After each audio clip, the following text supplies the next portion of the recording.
Chers amis de la presse, je vous remercie d'avoir répondu à mon invitation. J'ai fait appel à vous pour vous faire passer un message que j'ai appelé « Halte à l'acharnement meurtrier sur Minembwe ». Je vous ai appelé pour dénoncer encore une fois un plan d'extermination d'un peuple, les Banyamulenge, en cours d'exécution dans les hauts plateaux d'Uvira, Fizi et Mwenga. En effet, depuis quelques mois, nous assistons à un acharnement meurtrier sur Minembwe et tous les hauts plateaux avec une violence d'une intensité singulière qui va au-delà de la simple volonté de tuer, mais une véritable obstination à exterminer. Depuis 2017, vous le savez, j'en ai parlé plusieurs fois. La région des hauts plateaux est en proie à une guerre particulière par des milices ethniques, Babembe, Bafulero et Banyindu, coalisées avec l'FDLR, avec la complicité des FARDC. Des milliers de personnes ont été tuées.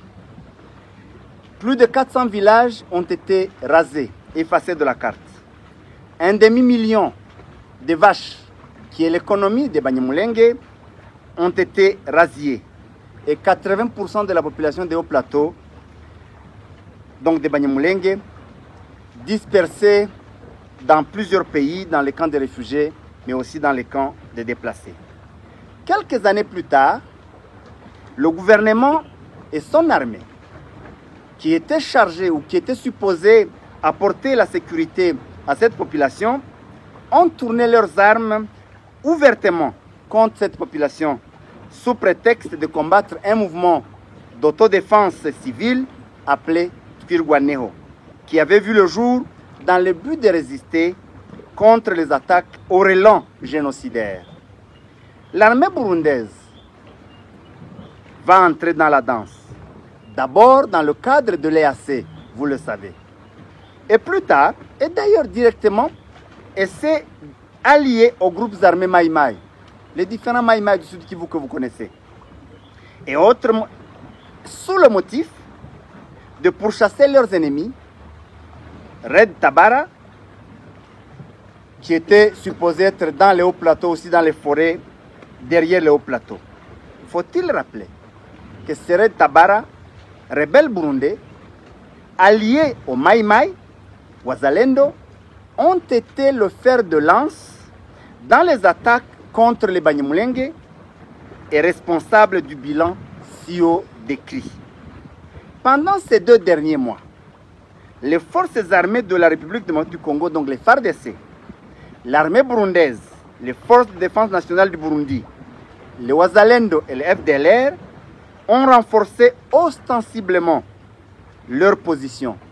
Ils ont déployé de nouvelles unités et coordonné les opérations ainsi que les attaques sur Minembwe et ses environs, à Mukoko, au Point Zéro, à Bilalombili, à Mikenke, à Kageregere et à Rugezi.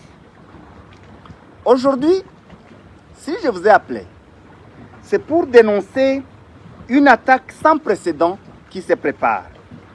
Les éléments plausibles suivants le prouvent. Le premier élément, on compte ce jour entre 12 et 15 bataillons de l'armée burundaise dans les moyens et hauts plateaux, c'est-à-dire autour de 10 000 hommes. Cette armée burundaise occupe à elle seule 58 positions dans les hauts et les moyens plateaux. Je peux citer, juste à titre d'exemple, quelques villages, quelques positions et villages qui sont occupés, à part les positions d'Uvira et de la plaine de la Ruzizi. Je peux citer le village comme Kange, Gasha, Kigarama, Nduhura, Gashama, Nyakabongoko, Chahemba, Bijojwe, Kamidoki, Gitoga, Gitembe, Nyundo, tout ça dans la seule chefferie de Bafulero. Dans la chefferie de Bavira, en groupement de Bijombo, l'armée burundaise se trouve à Bijombo Centre, Aishenge, Mugeti, Murambya, Nyakirango, Kwirango, Mitamba, Kwigitaka, Mutara, Magunda, Marimba, Makaratusi, Gahuna, Kagogo et Muheta dans les moyens plateaux.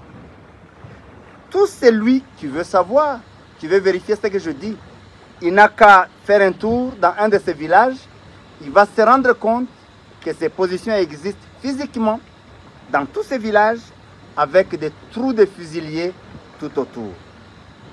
Le deuxième élément, c'est que plusieurs positions de FARDC et de Wazalendo viennent d'être dégarnies à partir de Luvungi jusqu'à Fizi, en passant par toute la plaine de la Ruzizi, Uvira, Baraka et Fizi.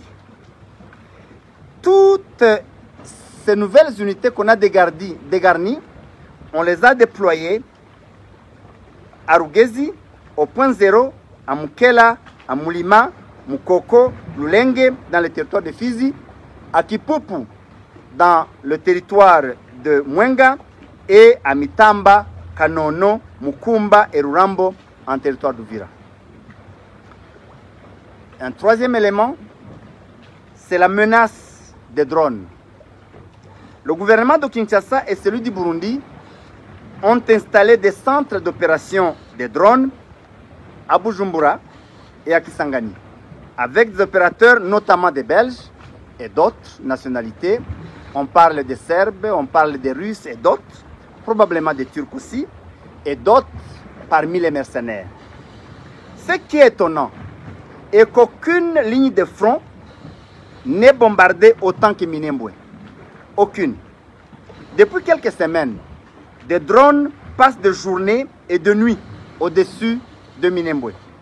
Malgré le cessez-le-feu, ces drones tirent des bombes sur les villages et agglomérations densément habités par la population. À titre d'exemple, dans la nuit du 27 au 28 août 2025, entre minuit et 1h, ils ont bombardé le village de Rugezi, faisant des victimes civiles. Le soir du 29 août, entre 20h et 21h, 3 villages ont été bombardés. Mikenke, Nyamurombwe et Rugezi encore une fois. Toute la journée du 30 août et la nuit qui a suivi, 2 drones ont circulé sur Minembwe. Et c'est tous les jours pratiquement, depuis quelques semaines ou mois. Et la journée du 31, donc celle d'hier, des drones, toujours par paire, ont circulé sur la zone de Rurambo. Et le soir, ils ont lancé des bombes sur un camp de FARDC à Karunga, faisant plusieurs victimes, dont un major, nous précise des sources crédibles, au sein de l'armée et de Wazalendo qui étaient témoins de l'événement. Si à toutes les lignes de front, Katogota et Kamanyola, Nzibira Walungu, Walikale, Lubero et autres, il n'y a ni drone ni Sukhoi, quelle peut être la raison de ce déchaînement de violence si ce n'est celle d'en finir avec le plan d'extermination des Banyamulenge dans les hauts plateaux? Le plan qui existe et le plan qui a été longtemps et longuement dénoncé. Vu ces éléments, il m'a semblé nécessaire et responsable de notre part d'en parler encore une fois, de dénoncer et de faire appel au gouvernement de la République démocratique du Congo et de lui demander d'arrêter avec l'exécution de ce plan macabre visant l'extermination du Banyamulenge. Ça fait 8 ans, mesdames, messieurs du gouvernement, que vous avez essayé. Vous allez faire des victimes, certes, mais ce peuple survivra. Retenez qu'on ne peut pas bâtir une nation en sacrifiant une partie de ses enfants sur l'autel de la haine, de la division et de l'exclusion. Au gouvernement du Burundi, il me semble qu'on doit leur demander de ne pas mouiller l'histoire de son pays et de son peuple du sang des Banyamulenge. le sang des innocents sans défense. Ce sang dont le flot ne s'arrête que par le sang de ses enfants. Ce sang qui va crier toujours très fort. Et à la communauté internationale qui a fermé les yeux depuis avril 2017, qui a fermé l'oreille à nos cris jusqu'à ce jour, à cette communauté, je demande d'ouvrir les oreilles et les yeux et de jouer son rôle.